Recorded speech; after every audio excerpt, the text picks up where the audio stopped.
amados irmãos, eu vos saúdo com a paz do Senhor, com muita alegria em nosso coração. Estamos retomando o estudo da disciplina, os livros poéticos, e nos ocuparemos nesta aula com a lição de número 3, que tem como título O Livro de Jó, Monólogo e Epílogo, e que tem seu início na página 37 do nosso manual de estudo. Os 5 parágrafos contidos nesta introdução nos trazem um resumo da lição, sendo, portanto, de grande ajuda para a sua assimilação. Enquanto a lição 1 abordou os capítulos 1 e 2, que constituem o prólogo ou o início do livro de Jó em forma prosaica, a lição 2 ocupou-se dos diálogos entre Jó e os seus amigos, desde o capítulo 3 até o capítulo 31. No entanto, os personagens Jó e seus 3 amigos se calam, julgando não haver escape para Jó. E um 5º personagem entra em cena com o seu discurso, o jovem Eliú, cuja fala inicia no capítulo 32 e termina no capítulo 37 do livro de Jó. E ainda que algumas de suas declarações pareçam concordar com a fala de Elifaz, de Bildade e de Zofar, harmonizando-se com os seus pensamentos, há, contudo, um elemento novo na fala de Eliú. O 3º parágrafo desta introdução resume os capítulos 38 a 41, nos quais Deus se pronuncia, nascendo assim um raio de consolação para Jó, que tanto anelava ouvir a voz de Deus, trazendo-lhe um pouco de consolação, permitindo-lhe finalmente respirar aliviado, pois quando Deus surge, tudo muda, as coisas se transformam, a esperança se torna realidade. Que alegria!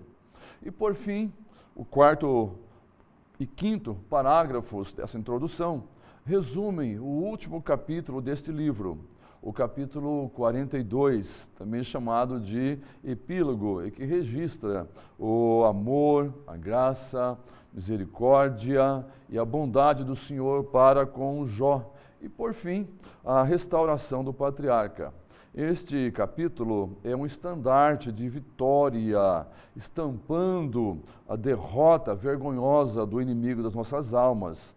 E também na falsa teologia legalista, puramente humana, mas, sobretudo, uma grandiosa vitória para o reino de Deus, como veremos nas páginas a seguir. Na página de número 38, nós temos tanto o esboço, como também temos os objetivos da nossa lição. E eu gostaria de proceder à leitura desses objetivos, como é o nosso costume, haja vista a importância da leitura desses objetivos. Então, nós temos os seguintes dizeres. Ao concluir o estudo dessa lição, você deverá ser capaz de: primeiro objetivo, citar a principal ênfase dos argumentos de Eliú. Segundo objetivo, relatar a atitude de Eliú demonstrada durante o seu discurso. Terceiro objetivo, explicar por que Deus fez tantas perguntas ao responder a Jó. O 5º objetivo, expor a verdade ilustrada por Deus na sua descrição do Behemote e do Leviatã.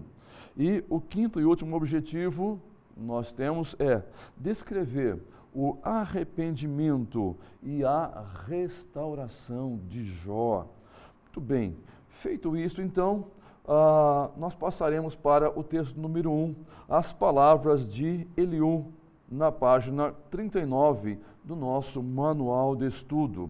O primeiro subtítulo que nós temos nesse texto é O Jovem Eliú, que aborda então o capítulo 32 do livro de Jó. Dos capítulos 3 até o capítulo 31, Jó, Elifaz, Bildade e Zofar Eles debateram, conforme estudamos na lição 1, ou melhor dizendo, na lição número 2. Porém, agora, um quinto personagem entra em cena. Seu nome é Eliú, já discriminado na lição de número 1. O texto bíblico não nos informa o momento em que Eliú chegou àquele local para se reunir aos amigos, possivelmente desde o início dos debates, mas eu quero crer que ele tenha chegado após os demais, uma vez que residia mais distante, conforme comentamos já na lição número 1. O certo é que ele esteve calado, ouvindo a Jó e os seus 3 amigos discutirem até este presente momento. No versículo 1 do capítulo 32, nós somos informados que os 3 primeiros oradores se calaram, pois concluíram que Jó se considerava justo aos seus próprios olhos. Nós não podemos afirmar, mas quem sabe Eliú tenha sido influenciado, pois logo de início ele se aborrece e ele inicia sua fala alegando que Jó pretendia ser mais justo do que Deus e prosseguiu em seu monólogo manifestando irritação contra Jó. Eliú era o mais jovem do grupo, razão pela qual aguardou que os mais velhos se pronunciassem, uma vez que a velhice era sinônimo de sabedoria. Porém, no versículo 8, Eliú exterioriza a sua concepção de que é o sopro do Todo-Poderoso que produz entendimento no homem e que, portanto, os jovens podem ser sábios tanto como os velhos ou os idosos, uma vez que, conforme a sua percepção, aqueles homens não disseram nada de edificante em relação ao problema de Jó. No segundo subtítulo, As Opiniões de Eliú, nós vamos contemplar então o capítulo 33 do livro de Jó. Depois de exteriorizar a sua decepção em relação ao que tinha ouvido até então, Eliú expõe o seu posicionamento quanto à situação de Jó. Já no capítulo 32, início do capítulo 33, Eliú fala muito sobre si mesmo, conforme podemos constatar através do uso de pronomes pessoais na primeira pessoa, como eu, me, mim, evidenciando a sua vaidade, sua presunção. Eliú deveria, no mínimo, ter mostrado consideração e respeito à pessoa de Jó, ainda que tivesse explicações exatas para a dor do servo de Deus. Embora Eliú fosse mais jovem que os demais, suas palavras, embora não fossem perfeitas, tinham, no entanto, mais peso que a deles, ou, pelo menos, chegavam mais perto da resposta que Deus daria a seguir. Tivesse Eliú mostrado compaixão e meiguice e não severidade, ele teria sido muito mais útil para amenizar o sofrimento de Jó. Verificamos que enquanto que no versículo 9, Eliú acusa a Jó de se declarar puro e sem transgressão, já no versículo 15, ele diz que o Altíssimo fala a seus servos por meio de sonhos e visões. E no versículo 19, Eliú enfatiza que o homem é castigado no seu leito com dores, isto é, por meio da angústia, acrescentando nos versículos 24 e 25 que Deus fala através do sofrimento para livrar o homem da soberba e guardar a sua alma da cova. E aquele que orar a Deus, reconhecendo o seu mal, o Senhor há de lhe redimir e restaurar. Resumindo o tema das palavras de Eliú, nós teríamos: Deus estava falando ao ancião através da sua aflição. E embora não considerasse Jó como um desviado, um homem totalmente perverso e impuro, assim como fizeram os demais. Eliú julgava, sim, que Jó havia pecado. Na sua compreensão errônea, Deus estava disciplinando a Jó, que, embora fosse seu servo, havia, no entanto, pecado contra Deus. Mas, meus irmãos, notemos que a disciplina é exposta em toda a Bíblia, tanto no Antigo como no Novo Testamento, muitas vezes em forma de dor e de angústia, como um meio pela qual Deus, ou da qual Deus se utiliza para corrigir seus filhos, a quem Ele ama. Todavia, esse é apenas um meio, mas não é o único meio. Podemos perceber, portanto, meus irmãos, que Eliú estava inferindo que a presença de dor e de angústia é sinônimo de correção para o pecado, para a iniquidade na vida do crente. Então vejam que Eliú estava simplesmente afirmando que Deus trata com os seus filhos através de um único método, a dor e a angústia. Muito bem, no terceiro subtítulo, na página 40, Eliú se dirige aos amigos de Jó, já então abordando o capítulo 34 desse livro. Então, nesse capítulo 34, Eliú, ele endereça as suas palavras, primeiro a Bildade, como também a Elifaz e como também a Zofar, referindo-se, no entanto, às atitudes e palavras de Jó. Ele apela para que aqueles homens, a quem ele chama de sábios, ouçam as suas palavras acerca da justiça, da soberania, da livre agência, da santidade e da equidade de Deus. No versículo 12, Eliú afirma que, na verdade, não procede Deus maliciosamente, nem o Todo-Poderoso perverte o juízo. Já nos versículos 5 e 9, Eliú apresenta as seguintes acusações acerca das palavras de Jó. Em primeiro lugar, ele diz, acerca das palavras de Jó: sou justo e Deus tirou o meu direito, conforme registrado no versículo 5.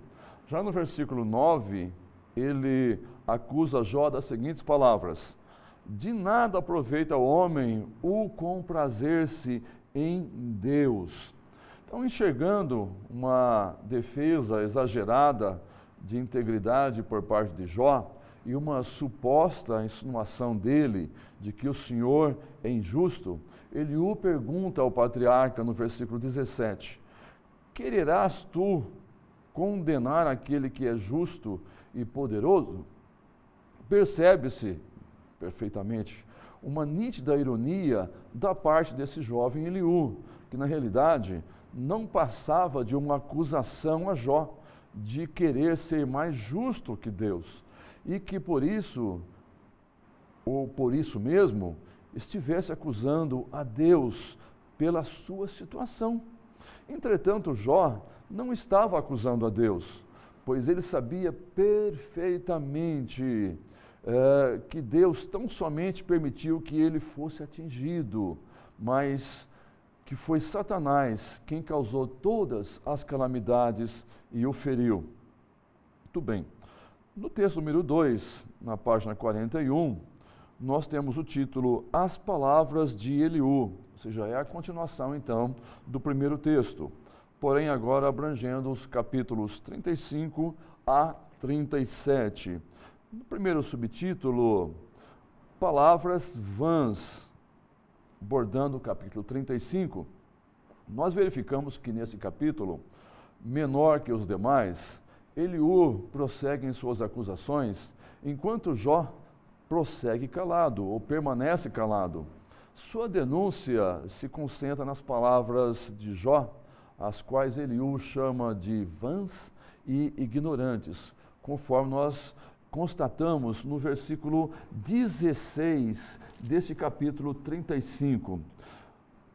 Eliú também prossegue a sua censura em relação à integridade alegada por Jó, trazendo as palavras de Eliú para uma linguagem mais atual, teríamos o seguinte argumento: os nossos pecados e a nossa justiça não interferem na soberania de Deus. Obviamente, Eliú estava afirmando que Deus não tem mínimo interesse em que pequemos ou que, por outro lado, sejamos justos aos nossos próprios olhos. Veja como ele se expressa no versículo 6 e no versículo 7 desse capítulo 5. Ele diz o seguinte: se pecas, que mal lhe causas tu? Se és justo, que lhe dás? Considerando esta questão, o pastor Ricardo Hoover, autor do nosso manual, afirma o seguinte em nosso manual de estudo: somos finitos, pequenos e humanos. Nada podemos fazer por nós mesmos para merecer o amor de Deus. Ele mesmo nos escolhe para amar e justificar. Tudo o que podemos fazer para Ele tem origem nele mesmo. Ele nos move a procurá-lo e a lhe dedicar as nossas vidas. Por isso, o que estamos fazendo é devolver-lhe o que por direito lhe pertence. Então, finalizando esse texto, os versículos 13, 15 e 16 nos apresentam a maneira como Eliú ataca Jó em relação à sua justificação perante Deus. Veja o que Eliú diz: só gritos vazios Deus não ouvirá, conforme registrado no versículo 13. Porque o Senhor, na realidade, não está sendo muito severo com Jó, conforme o versículo 15, e que, portanto, Jó, entregue tudo ao Senhor e espere nele. Cesse de proferir frases imprudentes, conforme nós lemos no versículo 16. Muito bem, prosseguindo, meus amados, o próximo subtítulo: Deus é infinito. Agora abordando os versículos 1 a 23 do capítulo 36 do livro de Jó. Então, nesse texto, ou nesse capítulo, podemos ler palavras e expressões de Eliú que, a princípio, exprimem uma teologia ortodoxa, porém, as suas atitudes se mostram arrogantes e Jó começa a aborrecer-se. Já no versículo 4 deste capítulo 36 do livro de Jó, Eliú declara a respeito dele próprio ser um grande mestre de grande conhecimento. Veja o que Eliú diz aqui: contigo está quem é o Senhor do assunto.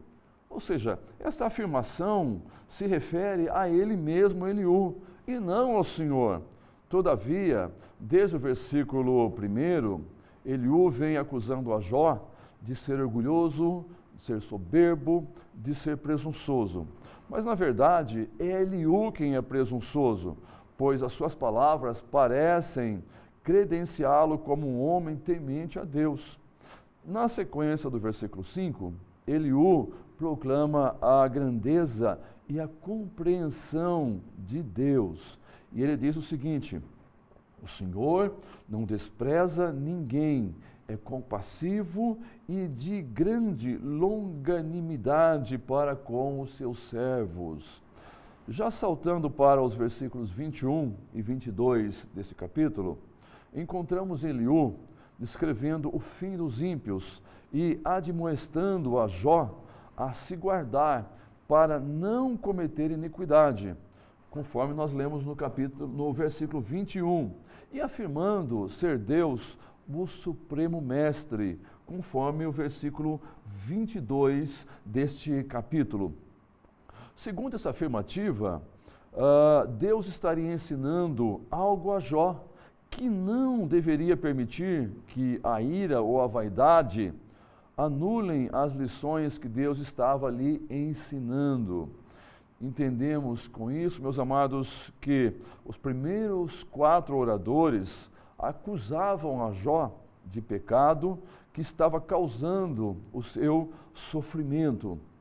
Mas Eliú, ele insistia em afirmar que Jó pecava por não aceitar a disciplina de Deus e ainda advertia Jó a suportar a prova sem pecar e que Jó aceite a sua dose de sofrimento, o remédio que Deus tem para o seu bem. Percebemos nitidamente que a teologia de Eliú baseava-se no fato de Deus permitir a dor e o sofrimento para nos revelar determinadas coisas. E no último subtítulo, na página 42, nós temos Deus é inescrutável. Então, já agora abordando o capítulo 36, versículo 24, até o capítulo 37 e versículo 24. Muito bem. No resumo dos dois últimos capítulos, que narram a conclusão do discurso de Eliú, o tema é a majestade de Deus, cujo objetivo é demonstrar o domínio do Altíssimo sobre a chuva, conforme o versículo 27 do capítulo 36, sobre as nuvens, conforme os versículos 28 e 29, sobre o trovão, sobre o relâmpago e também os animais, conforme nós lemos no versículo 2 do capítulo 37, também no versículo 3 e no versículo 8 do mesmo capítulo. Nesse final do seu discurso, Eliú, ele descreve a onipotência do Senhor Deus. Note que no capítulo 37 e no versículo 24, Eliú afirma: Deus não olha para os que são sábios aos seus próprios olhos. Embora Eliú não estivesse errado nesta reiteração de que Jó exalta mais a sua própria sabedoria e conhecimento, e ainda que demonstrasse conhecimento maior que os seus antecedentes ou antecessores, ele, no entanto, Eliú, deveria tê-la feito com respeito e não com rudeza e ira, com declarações imprudentes, injustas e sem amor. Eliú incorreu em erro ao demonstrar a atitude enfurecida que anulava qualquer mérito que pudessem ter os seus conselhos a Jó. Então, meus queridos, na página 43, nós temos um quadro que nos demonstra os diálogos desenvolvidos no livro de Jó. Um resumo de todos os diálogos, desde os primeiros versículos dessa segunda partição até o último discurso de Eliú. Muito bem, então, feito isto, no texto de número 3, na nossa página 43, cujo título é O Desafio de Deus. Então, nós temos aqui, o Senhor fala, afinal, abordando então os versículos 1 a 3 do capítulo 38. Então, verificamos que até este ponto, as proposições humanas que não ainda haviam surtido nenhum resultado satisfatório, ainda que tivessem se esforçado, cada um à sua moda ele faz, com a sua ciência, Bildade com a sua tradição e Zofar com o seu dogma, e nem ele mesmo, Eliú, com a sua sabedoria, conseguiram oferecer solução para o problema de Jó. Mas, a partir do capítulo 38, nós verificamos então a manifestação de Deus, que poria a todos eles nos seus devidos lugares e revelaria os porquês para o problema de Jó, os porquês da prova do piedoso patriarca. O autor do nosso manual, o pastor Ricardo Hoover, ele observa que ainda hoje há homens que julgam que falar muito seja a resposta final em caso de doutrinas, verdades e fatos.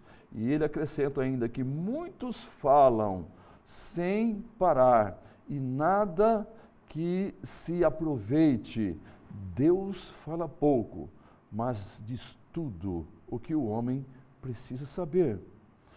Então, a partir do versículo 1, o Senhor dirige a sua palavra a Jó e não a Eliú, como alguns pensam.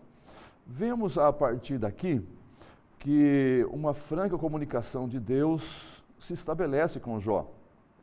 Note no versículo de número 2, que no versículo de número 2, nós vamos encontrar as seguintes palavras de Deus: quem é este que escurece os meus desígnios com palavras sem conhecimento?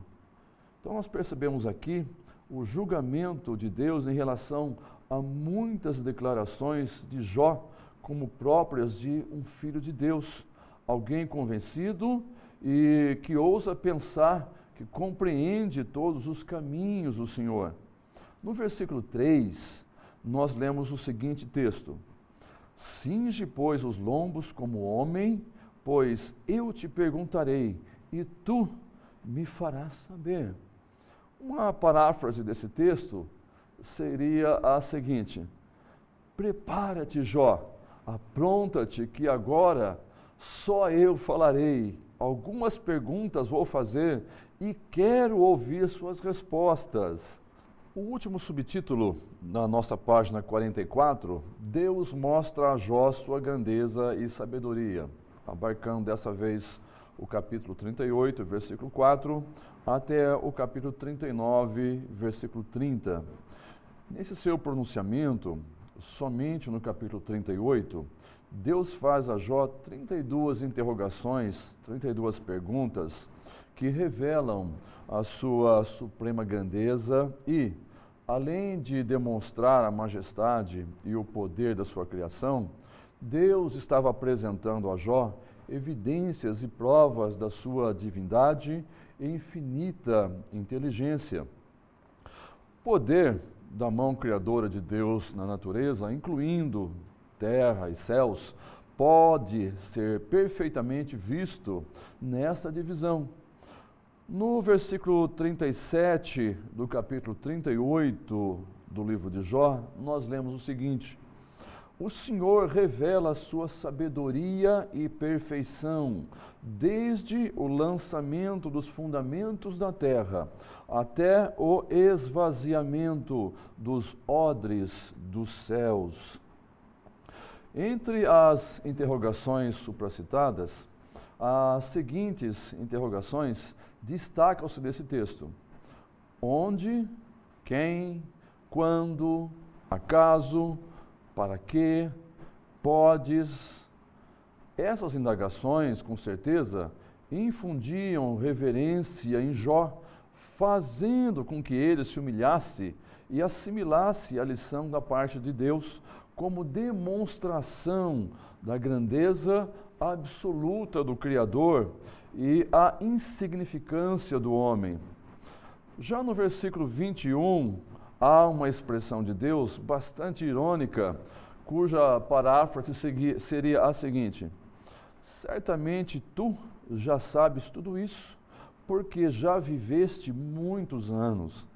Essa ironia divina mostra a necessidade de muita coisa a ser aprendida por Jó, conforme uma declaração que Deus, ou de Deus a Jó, cuja contextualização seria: contempla, Jó, a natureza, o mar, as estrelas, as nuvens, a neve, tudo. Você é um ser humano e não compreende totalmente os meus caminhos e propósitos. Acalme-se e ouça as verdades ilustrativas do que você precisa saber. Depois você vai responder, se puder. Na sequência do texto, Deus se utiliza do reino animal, tomando como exemplo pelo menos 10 animais selvagens e aves para continuar a sua exposição a Jó em forma de pergunta, a fim de mostrar-lhe seu divino conhecimento acerca do comportamento e os instintos de cada um deles. Afinal de contas, foi ele, o Senhor, que criou cada um com suas peculiaridades e finalidades.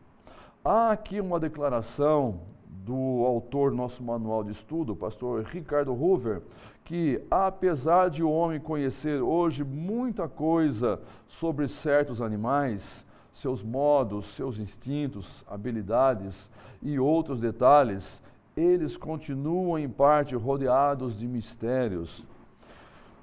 Contudo, desde aquela época em que a ciência da fauna era quase que inexistente, Deus já detinha absoluto conhecimento desses animais, visto ser Ele o Criador de todos eles, determinando o seu modo de viver e de agir. A mensagem que Deus estava infundindo na alma de Jó era que, na condição de Criador, Ele, Deus, cuidava desses animais da terra e do espaço, do leão, do boi selvagem e do falcão. Da mesma forma, Ele, o Senhor, cuidaria de Jó, sendo o Criador e sustentador de tudo. Deus sabe exatamente o que cada um necessita e precisa, em especial o homem, a obra-prima da sua criação. Findo o texto número 3, nós passaremos então ao texto número 4, na página 46 do nosso manual de estudo, que tem como título Deus continua o seu desafio. E esse texto abarca os capítulos 40 e 41 do livro de Jó.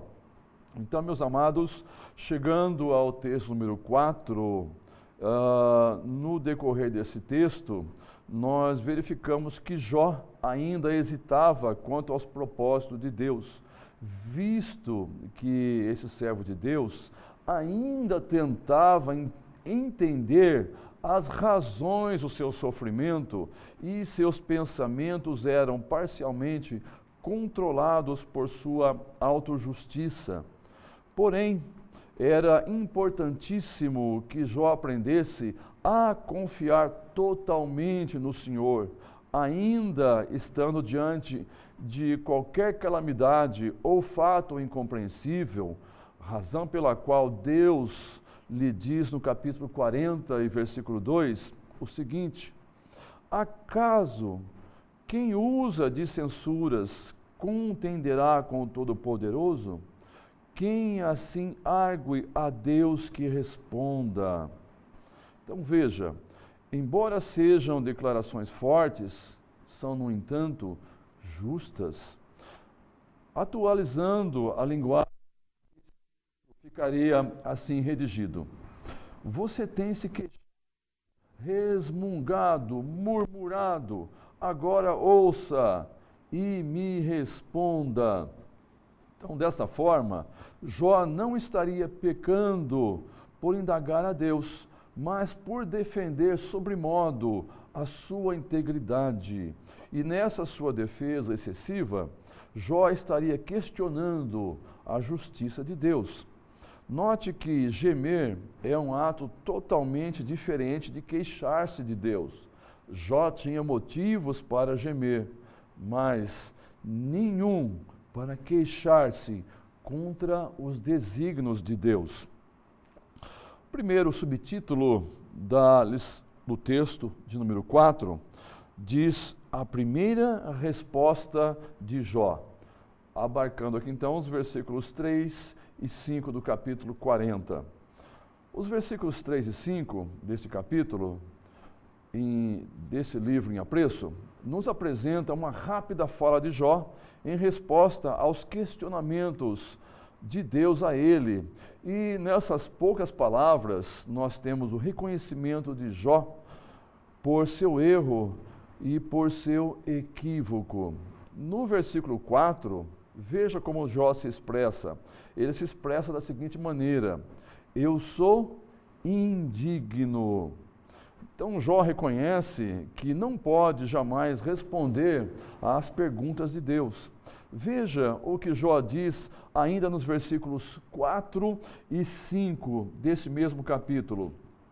Ele diz o seguinte: a minha mão ponho na minha boca, uma vez tenho falado, e não replicarei. Eu ainda duas vezes, porém, não prosseguirei. Então Jó, ele confessa que as suas palavras foram excessivas. E aí então ele abre caminho para o arrependimento.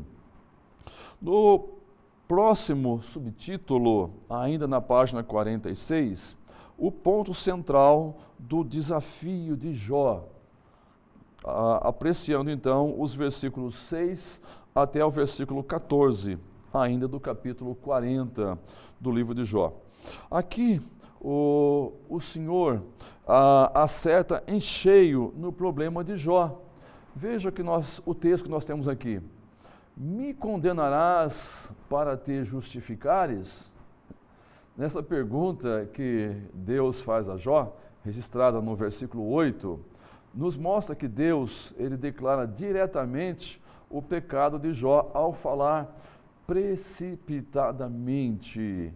Ele havia supervalorizado a sua retidão, colocando-a num patamar acima da integridade ou a justiça divina.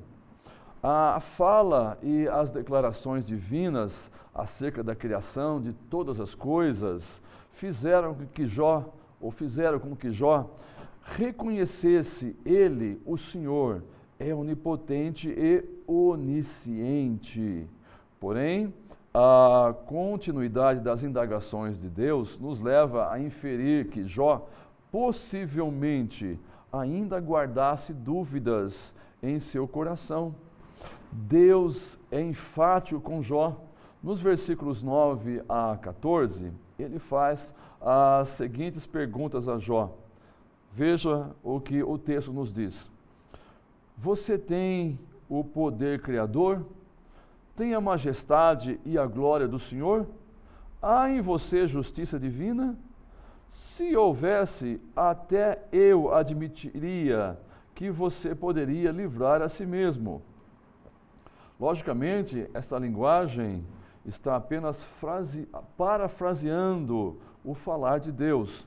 Esse texto evidencia a graça de Deus estendida a Jó. Não estava condenando Jó, Deus não estava condenando a Jó, nem tampouco repudiando ao seu servo. Deus estava assim, com firmeza, guiando a Jó com sua verdade para restaurar a sua fé e a sua esperança. Muito bem, na página 47, nós temos o seguinte subtítulo: o Behemoth e o Leviatã. Muito bem, chegando então ao versículo 15, vemos aqui uma declaração de Deus acerca de dois seres cujos nomes a versão bíblica de Almeida, Revista e Corrigida, não traduz, mas chama-os apenas de Behemoth e Leviatã. A mesma forma como está na língua hebraica.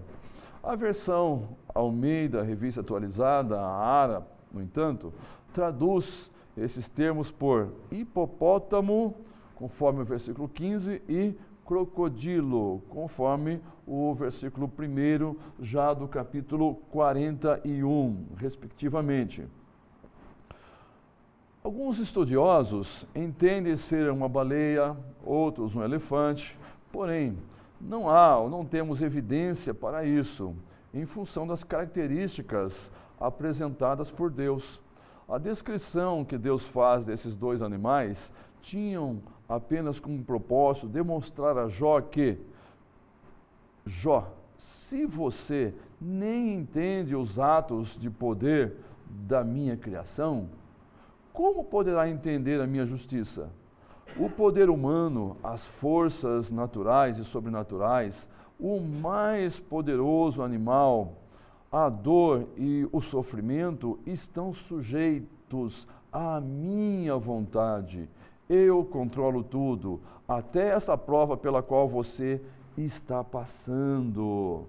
Então, nós verificamos aqui que nós não temos uma descrição ou não temos uma definição a respeito desses dois animais. Então, nós vamos ficar simplesmente, vamos nos limitar ao texto bíblico. Muito bem, no comentário final da página 47, note que até o presente, Deus não respondeu diretamente à pergunta-chave do livro de Jó: por que sofre o justo? Mas as suas declarações maravilhosas acerca do seu poder criador foram suficientes, pois Deus não tem qualquer dever de justificar as suas ações, visto que Deus é perfeito em justiça e santidade. Se assim lhe aprouver, Ele, Deus, nos mostra os seus caminhos. Deus, então, somente nos traz à lembrança alguns dos seus milagres, como o da criação, da salvação e das promessas e profecias cumpridas. Enfim, a grandeza das suas obras majestosas. Seus feitos, portanto, revelam que Ele é perfeito em todos os seus atos e desígnios. Veja que Deus responde a Jó e para qualquer outro inquiridor indiretamente. Então, somente observe a criação, os meus milagres, meu agir, minhas manifestações e verá que os meus propósitos são justos, mesmo que você não sinta minha presença ou compreenda certas situações da vida. Possivelmente a razão das tribulações que certos crentes vivenciam e que às vezes levam alguns à sepultura, demore a ser revelada. O resultado, porém, será sempre de sublime e supremo gozo, se tivermos fé absoluta em Deus e nos seus perfeitos propósitos. Muito bem. Encerrado, então, meus amados, o texto número 4, nós passaremos para o texto de número 5, na página 48 do nosso manual de estudo. Analisando agora já o capítulo 42, versículos 1 a 6. E nós temos como primeiro subtítulo o arrependimento de Jó. Observando agora os versículos 1 a 6 deste último capítulo, o capítulo 42, notamos que Jó estava exposto diante de Deus. Aqueles julgamentos de Jó, suas palavras vazias, suas queixas e seu senso de autojustiça perdem todo o valor, uma vez que ele reconhece que é insignificante, mas que Deus é supremo em grandeza e perfeição. Vemos claramente o reconhecimento de Jó acerca da sua injustiça em reclamar sobre o que desconhecia. Jó reconhece que só o Senhor é justo. Veja como Jó se expressa, veja como ele confessa isso. Versículo 2, ele diz: bem sei que tudo podes. Ainda no versículo 2, ele continua: nenhum dos teus planos pode ser frustrado. Já no versículo 3, Jó se expressa da seguinte maneira: na verdade, falei do que não entendia, coisas maravilhosas demais para mim, coisas que eu não conhecia. E por fim, no versículo 5, ele diz: eu te conhecia só de ouvir, mas agora os meus olhos te veem. Finalizando no versículo 6, temos as palavras de Jó as seguintes: por isso me abomino e me arrependo no pó e na cinza. Então, meus amados, uma vez que já havíamos constatado a humilhação de Jó no capítulo 40, versículos 3 a 5, vemos agora Jó confessando a sua ignorância e que até então ele não fazia uso de todos os seus sentidos espirituais. Jó, ele reconhece ou ele conhecia a Deus e seus caminhos através daquilo que ele ouvia. Agora, porém, os olhos espirituais de Jó foram abertos e ele podia, afinal, enxergar que Deus é muito mais do que ele conhecia. Sua fé saiu do plano auditivo para o plano visual.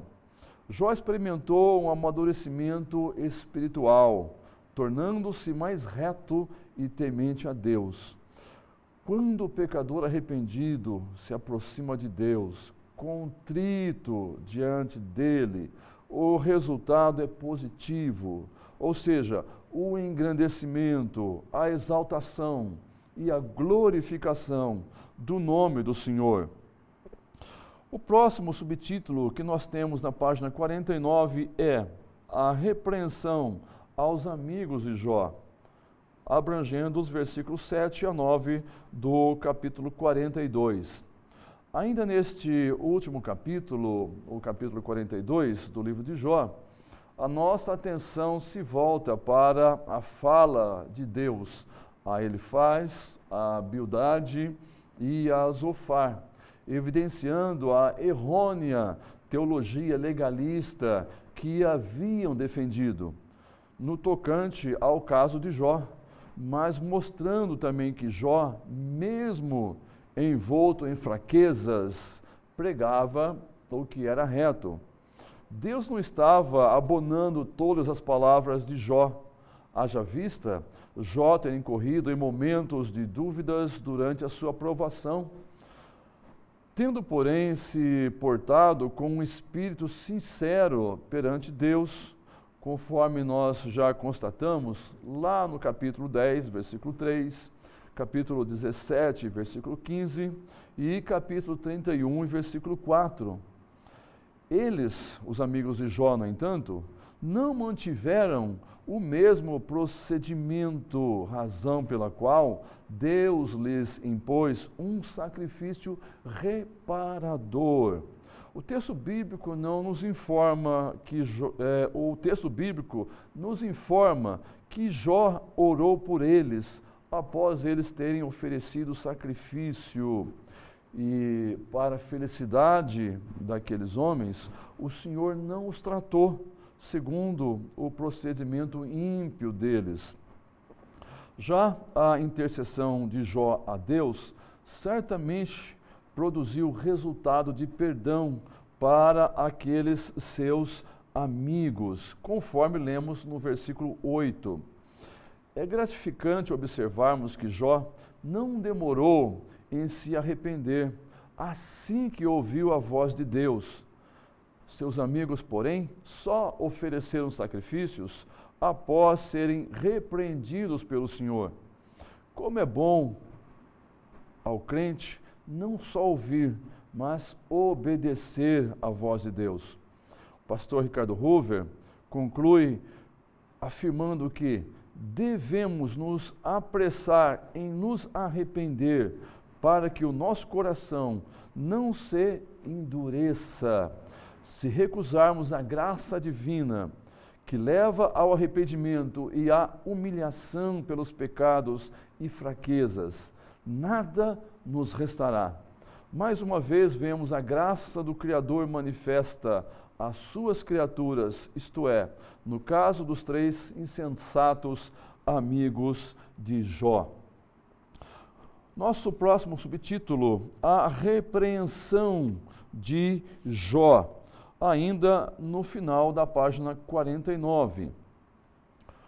Mas o texto bíblico nos informa também que não somente Jó foi restaurado, mas também a sua família e seus bens restituídos em dobro. Por ter conseguido suportar e ter seguido ou ter sido aprovado na prova mais difícil da sua vida, Jó foi grandemente abençoado. Satanás só afligiu a Jó porque Deus assim o permitiu. Poucos crentes, aliás, sofreram na mesma proporção nesse mundo. Constatamos durante o nosso estudo que, por certo, o sofrimento levou a Jó a tropeçar, a ficar confuso, a estar em perplexidade mental e sentimentos abalados. Jó, todavia, se levantou e, mesmo tendo passado por tudo o que passou, nunca deixou de honrar a Deus. O inimigo das nossas almas foi envergonhado e o nome do Senhor foi engrandecido.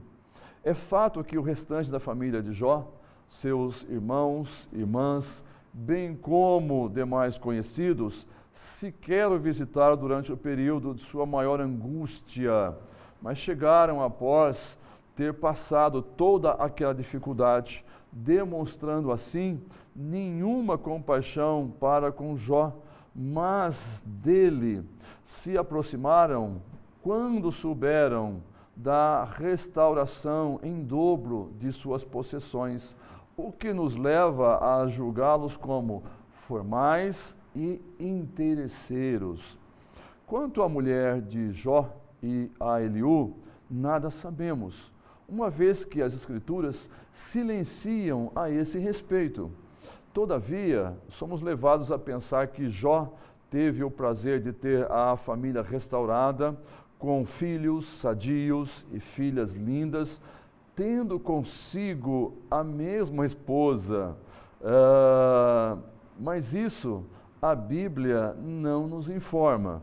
Sabemos, porém, que ele viveu durante muito tempo feliz e pôde contemplar seus netos, seus bisnetos.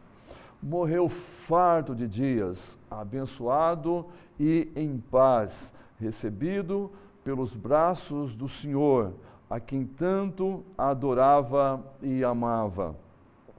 Jó tornou-se exemplo para cada um de nós. Se ele superou sua crise tão avassaladora, nós também podemos suportar sofrimento, dor e mágoas para a honra e a glória do nosso Deus e para o nosso amadurecimento e crescimento espiritual.